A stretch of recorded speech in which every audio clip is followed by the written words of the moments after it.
चंदन विमात होते तालाब जीवनाचा विषम तनात होने के लिए ये जगह है पर यहाँ से फिर उसके बाद आप अंदर एंट्री करते हैं। यहाँ आप देखेंगे कि हमारे यहाँ स्मारक समिति ट्रस्ट के जो लोग हैं और यहाँ पर जो सेवा देने वाले हैं, दिनेश जी है हमारे, दिनेश सोनोने जी यहाँ सब कोऑर्डिनेटर है, जाधव जी है हमारे भालेवाड़ीकर जी है, आदरणीय अशोक मजदे जी है, मैडम हमारी दीपाली वाघमार है, आप यहाँ पर कोऑर्डिनेटर हैं, संजय वानखेड़ जी हमारे अहिरवार जी है, ये प्रकाश निकले जी एडवोकेट, आप ट्रस्टी है, अरुण इंगड़े जी है, राजू अंबरी जी संपर्क का काम देखते हैं। आइए, हाँ यहाँ पर जो है ये हम सावित्रीबाई फुले साहित्यिक केंद्र जो हम लोगों ने बनाया है, इसमें ऐसा है कि हमारा कि अगर आदमी किसी के पास में अगर पैसे कम भी हो, खास इसका उद्देश्य यहाँ से कोई सेल करना नहीं है। यहाँ बाबा साहब अम्बेडकर जी की बहुजन विचारधारा को आगे बढ़ाने का प्रयास है, जिसके माध्यम से अगर किसी के पास 70 रुपये और 100 रुपये किताब पसंद है तो वो भी किताब हम लोग प्रोवाइड करते हैं। आइए, यहाँ हम लोग बाबा साहब अम्बेडकर जी की अभी 2 साल से ये भी हो रहा है कि अम्बेडकर जी की जयंती तो मनती है, साथ में इसके अलावा जितने भी बहुजन महापुरुष हैं उन सब लोगों की भी जयंती यहाँ पर मनाई जाती है। यही स्मारक, सॉरी आइए ना यहाँ पे रख दो इसमें। ये जो आप मैं एक विशेष बताना चाहता हूँ कि ये वाला जो एरिया आपको मैंने बताया है जहाँ पर ये स्मारक बना है, रामजी सकपाल सूबेदार जी का यहाँ पर बैरक हुआ करता था। और जिस समय भंते धर्मशील, ये नाम बहुत महत्वपूर्ण है, भंते धर्मशील जी वहाँ से आए थे, अपने भंडारा से यहाँ पर आए थे, उन्होंने ही इस जगह को खोजा है कि कहाँ पर जन्मभूमि है। रजिस्टर के अंदर नोंद में उसको पता चला भंते जी को कि ये जगह यहाँ पर है।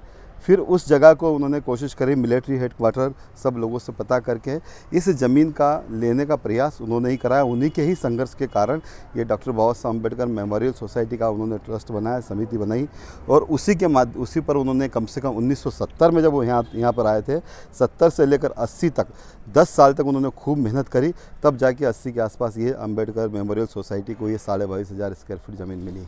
उसके बाद में भंते जी ने ये प्रयास करा कि यहाँ पर स्मारक बनना चाहिए। पैसे के अभाव में पहले तो वो सोच रहे थे कि समाज से ही कलेक्शन करके हो जाए, लेकिन बाद में मध्य प्रदेश सरकार के पास गए। मध्य प्रदेश सरकार की उस समय सुंदरलाल पटवा जी की सरकार थी, तब उन्होंने कुछ पैसा दिया।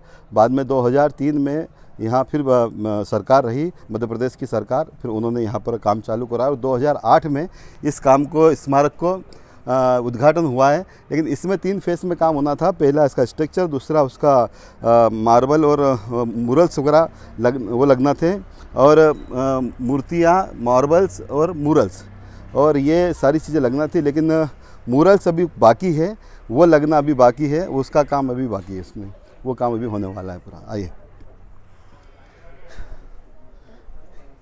स्ट्रक्चर, ये मूर्ति बाबा साहब अम्बेडकर जी की जो यहीं पर ही सारे दर्शनार्थी जो अपनी नमन करने आते हैं बाबा साहब की, ये पुरानी मूर्ति है।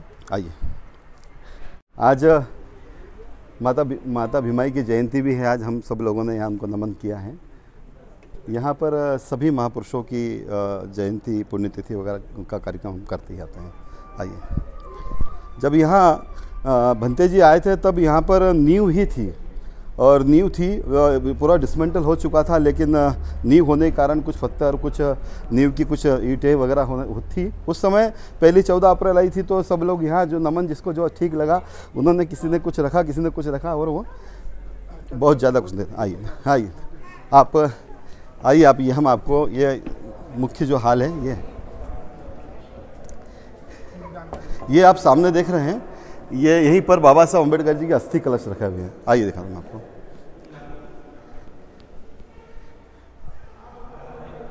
ये ऊपर जो अस्थियाँ रखी है, और हमने स्मारक की प्रतिकृति यहाँ पर बनाई। यहाँ पंचशील के ध्वज के हिसाब से हम लोगों ने यहाँ 5 रंग का हम लोगों ने एक इसके अंदर निर्माण किया है। और ये जो आप देख रहे हैं कि हाथी जो है, तथागत गौतम बुद्ध का जन्म जो हुआ था, उनकी माता जी को स्वप्न में हाथी दिखा था। ऐसे करके हम लोगों ने यहाँ पूरा ऊपर जो कलश, जहाँ उसमें बाबा साहब की अस्थियाँ, उसके नीचे भी हमने जो पंचशील का ध्वज रहता है उसके हिसाब से हमने सारे कलर दिए हैं इसमें। यहाँ ऊपर बाबा साहब की अस्थि, ये इसकी खासियत है कि सारी विंडो से दिखती है अगर। हाँ जी, कुछ मुरल्स, जो मैंने कहा है कि मुरल्स का कुछ काम बाकी था, जिसमें मूरल्स का कुछ काम बाकी था, उसमें ऊपर के अभी मूरल्स लगना बाकी है। कुछ मूरल्स यहाँ लगे हुए हैं जो बाबा साहब अम्बेडकर जी के जीवन संघर्ष की गाथा, उनके जन्म से लेकर उनके जो खास खास मोमेंट है उसके ऊपर हम लोगों ने यहाँ सरकार ने लगाए भी हैं इसको। आप देखेंगे कि सामने माता रमाई की प्रतिमा है। माता रमाई का एक ही फ़ोटो देखने में आया हमेशा, माता रमाई का कुर्सी पर बैठा और फ़ोटो देखने में आया। हम लोगों ने माता रमाई का, बाबा साहब अम्बेडकर बैरिस्टर बन के जब आए थे तब उनकी जो डिग्री थी हमने माता रमाई जी के हाथ में देके उनको यहाँ पर खड़ा किया है। और ये बहुत अच्छा, लोग यहाँ दोनों को साथ में देखते हैं तो बहुत प्रसन्न होते हैं। स्वतंत्र भारत का संविधान जो बाबा साहब अम्बेडकर जी ने लिखा था, इसको भेंट करते हुए ये नानकचंद रत्तू,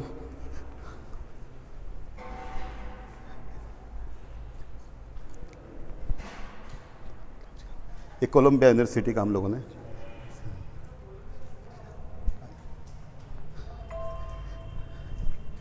या औरंगाबाद पीठ जो ना उसका मराठवाड़ा वाला। हाँ आई, ये काठमांडू में जो बाबा साहब अम्बेडकर जी गए थे तब का।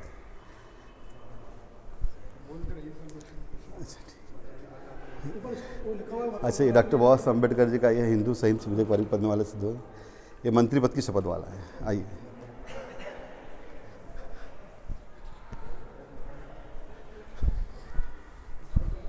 ऊपर चलते हैं। बाबा साहब अम्बेडकर जी ने जब बौद्ध धर्म की दीक्षा ली थी तब का हम लोगों ने यहाँ पर जो मूर्तियाँ, इसमें ऐसा चित्रण हमने दिखाया है। बनते चंद्रमणि जी, आप बनते चंद्रमणि जी को देख रहे होंगे। ये बाबा साहब अम्बेडकर जी ने जब दीक्षा ली थी तब का हम लोगों ने यहाँ इसका चित्रण किया है और मूर्तियाँ उस तरह से हम लोगों ने यहाँ पर लगाई हैं। ये पूरा धम्म महल है, यहाँ पर बैठकर बुद्ध वंदना होती है, इसलिए आवाज़ गूंजी जाती है यहाँ पर इस तरह से, बुद्धं शरणं गच्छामि। ये सारा हम लोगों ने यहाँ जो मूरल से लगना है उसकी, ये उसी दीक्षा भूमि पर जो बौद्ध धम्म ग्रहण किया था ना, उस समय के सारे फ़ोटोज़ और धम्म से रिलेटेड जितने भी है वो सब फ़ोटोज़ यहाँ लगे हुए हैं। इसमें हम लोग कर रहे हैं कि अभी हाल 2 करोड़ रुपया अभी शासन ने इसके ऊपर अभी बजट बनाया 2 करोड़ का, जिसमें बाबा साहब अम्बेडकर जी के संघर्षों का तो है ही है, साथ में उनके आंदोलन का भी यहाँ पर मॉन्यूमेंट वगैरह लगना है। साथ ही साथ अभी हम ऐसा कर रहे हैं कि जिसमें बाबा साहब अम्बेडकर जी ने लोकसभा में जो सभी वर्ग, मतलब समग्र अम्बेडकर जो कार्यक्रम 14 अप्रैल को हम लोग करने वाले हैं, समग्र अम्बेडकर साहित्यिक सम्मेलन, उसकी भी थीम वही है। यहाँ एक और गैलरी बनने वाली है जिसमें हम लोग बाबा साहब अम्बेडकर जी के नेशनल इंटरनेशनल लेवल पर उन्होंने लोकसभा में उसमें जो बोला है वहाँ से कंटेंट्स लेके हम इसकी यहाँ पर गैलरी लगाने वाले हैं। आइए, ये समता सैनिक दल के साथ बाबा साहब अम्बेडकर जी, आज ये मंत्रिमंडल का हो सकता है। ये पूना पैक्ट का आपको ध्यान में होगा, ये येरवाड़ा जेल वाला 1932 का। आई,